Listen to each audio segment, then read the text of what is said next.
नमस्ते दोस्तों, आप देख रहे हैं अपना चैनल हार्टलैंड। आपका स्वागत है दोस्तों।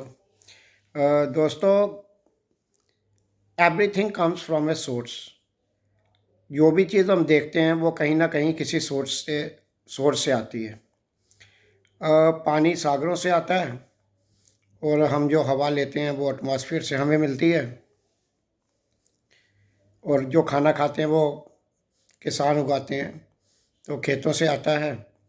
और पानी जो सागरों से बारिश का रूप लेके नदियों में पहुंचता है, पहाड़ों के ऊपर पहुंचता है, पहाड़ों के ऊपर बर्फ़ जमती है, बर्फ़ पड़ती है सर्दियों में, और फिर वो पूरे साल नदियों में पानी रहता है।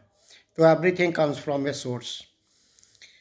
प्रकृति ने कोई ना कोई सोर्स बनाया हुआ है जिसमें से सप्लाई कंटिन्यू हमें मिलती रहती है। और इसी तरह देखें तो हमारे खाने का सोर्स धरती माँ है। इसमें हम बीज बोते हैं तो हमें चीज़ें मिल जाती हैं, हर तरह की खाने को चीज़ें मिल जाती हैं। राइस, बीट, सब्जियां, फ्रूट्स, ड्राई फ्रूट्स, सब कुछ हमें धरती से मिलता है। और एनर्जी का सोर्स इसके लिए कौन है? इसके लिए एनर्जी का सोर्स है सूर्य।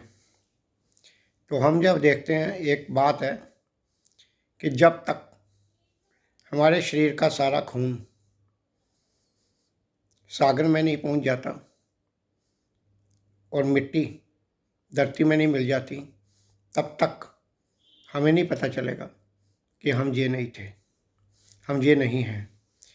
इसलिए हर चीज़ का एक सोर्स है। हम अपने अगर शरीर का एनालिसिस करते हैं तो उसमें जो भी चीज़ है, जो भी चीज़ हम देखते हैं तो उसका एक सोर्स होता है। हमारा शरीर बहुत सारे कंपाउंड्स, बहुत सारी मॉलिक्यूल्स, बहुत सारी हम केमिस्ट्री का एक कॉम्बिनेशन है।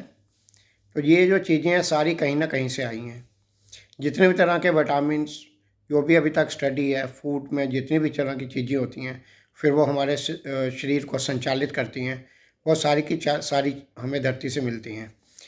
और जो भी चीज़ हमें जिस भी सोर्स से आती है, उसका एक ये रूल है कि वो वापस उसी सोर्स में चली जाती है। सारा पानी जो सागरों से आता है वो हमारे घर तक पहुंचता है, और घर में पहुंचने के बाद वो वापस सागरों में पहुंचता है। हर बूंद वापस सागर में पहुंचेगी। हर चीज़, हर धूल का कण जो हवा ने रेस कर दिया है, आसमान के साथ हवा में उड़ रहा है, हर धूल का कण वो वापस धरती पे आएगा। और ये सब चीज़ें चल रही हैं। और इसके साथ साथ एक और चीज़ है gravitational, the force of gravitation. वो ग्रेविटेशन फोर्स जो है वो खींच रही है, वो हर चीज़ को खींच रही है, हर चीज़ को पृथ्वी के सेंटर तक, पृथ्वी के सेंटर की तरफ जा रही है। और अगर ये ग्रेविटेशन फोर्स एक इस लेवल की हो जाए तो अंदर बिल्कुल सेंटर में ताकत इतनी ज़्यादा हो जाएगी। दो, ये ग्रेविटेशन फोर्स जो है वो दुनिया में सबसे वीकेस्ट फोर्स है, लेकिन ये मोस्ट हैपनिंग, पूरे ब्रह्मांड में जो भी आप इवेंट देख रहे हैं वो इसी कारण हो रहे हैं। और जो जैसे हमारी जो गैलेक्सी है, मिल्की वे गैलेक्सी, उसके सेंटर में जो ब्लैक होल है, जिसे सैजिटेरियस ए स्टार के नाम से जाना जाता है, उसके अंदर यही ग्रेविटेशनल फोर्स इतना तूफान मचा के रखा है क्योंकि वहाँ पर मैटर को क्रश कर रही है। अब मैटर इतना खींच लिया है उसने कि डेंसिटी ऑफ मैटर, वहाँ पे इतना डेंसर मैटर है कि पृथ्वी का एक चम्मच मैटर का वजन, weight of 1 spoon of matter is just 5 grams or 10 grams, but the same amount of matter, same 1 spoon of matter, if we take from a black hole, that weighs several billion tons. So that's the difference, how much this gravity, this force of gravity can compress matter. That depends कि कितना मास का वो object, कितना massive है और उसके अंदर कितना मैटर है। जितना मैटर होगा, तो ये एक बड़ी स्ट्रेंज फिनोमेना है कि जितनी तगड़ी ग्रेविटी होगी, जितना तगड़ा मास होगा, जितना बड़ा ऑब्जेक्ट होगा, उतनी ही तगड़ी उसकी ग्रेविटी होगी, उतना ही उसको कंप्रेस किया जाएगा। तो ये आगे हम जानेंगे कि ये फोर्स ऑफ ग्रेविटी का कारण क्या है। पर अभी हम देख रहे थे कि जो भी चीज़ आई है वो फ्रॉम ए सोर्स आई है।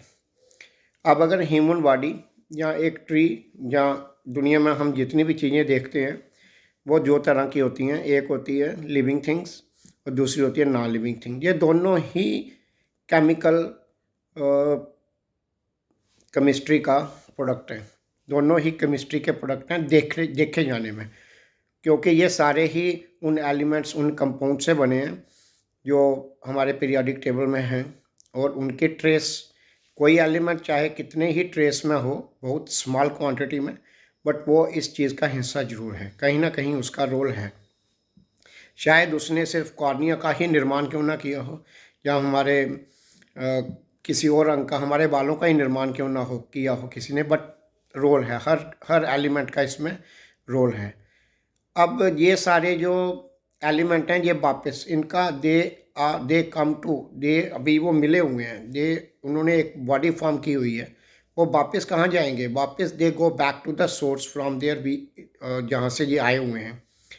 तो ये एक चीज़ है।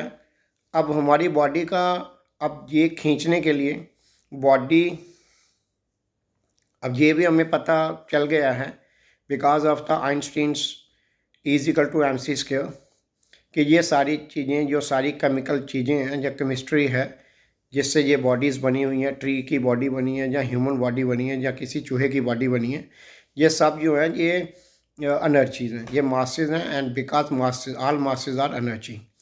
तो अब यहाँ पे बात ये आ जाती है कि ग्रेविटेशन या और जो फोर्सेस नेचर की हैं, अगर कोई पानी की बूंद पहाड़ से सागर तक पहुँच रही है तो there is only one force that is resulting this thing is, and this force is the force of gravitation. वो पानी को उसके सोर्स, पानी की उस बूंद को उसके सोर्स तक पहुँचा के ही रहेगी। तो दैट्स द थिंग। तो अब ये जो चीज़ें हैं जिसको हम कह रहे हैं कि ये सारे मासेस हैं, और ये मासेस बेसिकली, जब हम बैकवर्ड, जब हमने पहले देखा पिछले एपिसोड में कि ये सारे जब बैकवर्ड जाते हैं तो ये अंदर ये एटम्स, ये सब चीज़ें एटम्स की बनी हुई हैं, और एटम्स डिफरेंट होते हैं क्योंकि उसके अंदर के सब एटॉमिक पार्टिकल्स जो इलेक्ट्रॉन, प्रोटॉन, न्यूट्रॉन, वो डिफरेंट हैं। अब ये चीज़ें, अब ग्रेविटेशन पुल तो एक तरफ इनको खींच रही है, ये सारे towards the centre of the object जिसके ऊपर ये हैं। जैसे एक ब्लैक होल के ऊपर जो मैटर है उसके साइड में भी मैटर है, that gets pulled to the centre of the black hole, और वहाँ सेंटर में क्या चीज़ होती है वो एक अलग चीज़ है। तो अब पृथ्वी पे तो हम भी are able to walk on earth because of this gravitation. अगर ये ना, इतना ना हो तो it is just right for us to walk on it, और इससे ज़्यादा हो तो हमारा वजन बढ़ जाएगा, और ज़्यादा हो तो वी गेट क्रस्ट। तो सरफेस के ऊपर बिल्कुल, जैसे अगर ग्रेविटेशन, जैसे हमारे यहाँ पे पृथ्वी पे हम पहाड़ देखते हैं, जहाँ लैंड फीचर्स देखते हैं, तो ग्रेविटेशन इतना स्ट्रॉन्ग नहीं है कि उनको बिल्कुल प्लेन, बिल्कुल एक परफेक्ट सफ़ेयर बना के रख दे। तो दैट इज़ अनदर थिंग। तो अब मैं इस पॉइंट पे आ रहा था कि वो क्या चीज़ है जिसके कारण ये सारे जो चीज़ें अपने अपने सोर्स से आके एक बॉडी बना रही हैं। तो एक और चीज़ है, वो भी कहीं सोर्स से आती है। Everything comes from a source. Calcium comes from the source where calcium in abundance is present, और अदर थिंग्स आल्सो। सारी चीज़ें कहीं ना कहीं सोर्स से आ रही हैं और वो वापस उसी में चली जाएंगी, जहाँ से आई हैं वहीं चली जाएंगी। That is the basic law. यही दुनिया में हो रहा है, और वो आने का, वहाँ उस सोर्स से आने का और उस सोर्स में वापस जाने का जो पीरियड है ना, वो जो प्रोसेस है, उसी को लाइफ है। उसी के कारण ये ब्रह्मांड इस, वहाँ सोर्स से आना और उसके बीच वापस जाने का जो फेज़ है, दैट इज़ कॉल्ड ब्रह्मांड। वही एग्जिस्टेंस का फेज़ है। लेकिन एग्जिस्टेंस का फेज़ नहीं है, एग्जिस्टेंस के एक्सपीरियंस का फेज़ है। वो जो वहाँ से एक सोर्स से आना और वापस जाना, that is life of the event. और उस इवेंट को जो एक्सपीरियंस करने के लिए चीज़ आ रही है, बहुत इंपॉर्टेंट है दोस्तों, वो भी कहीं सोर्स से आ रही है। Everything comes from a source and everything goes back to the source। Okay, तो ये एनर्जी जो है, जो एनर्जी एक मास में कन्वर्ट होके एक बॉडी का शेप ले रही है, एक ट्री का शेप ले रही है, या एक डॉगी का शेप ले रही है, या एक लाइन का शेप ले रही है, उस बॉडी को इंजॉय करने के लिए या उस बॉडी का एक्सपीरियंस करने के लिए एक और चीज़ आ रही है।